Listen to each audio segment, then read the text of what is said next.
It is a pleasure to be here this afternoon to share the good news of Jesus, and I am very excited, as you can see. I just love the Lord because God has been so good to me. I just can't keep it to myself. I have to share salvation with the world.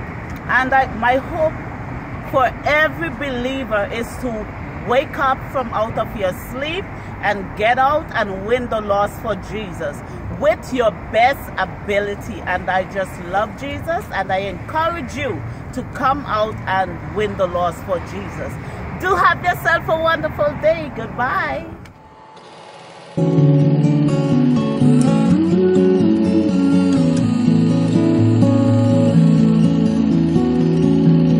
There's a garden. My name is Steve, and I do evangelism because one day after a church convention that I was at, when God was really moving and God added boldness to me, and I was able to worship God more boldly. And then after the convention, it was the Victoria Day Monday. I was at home, I think just reading some scripture or whatever I was doing, I'm not sure, but all of a sudden I heard in my spirit, get your Bible and go downtown.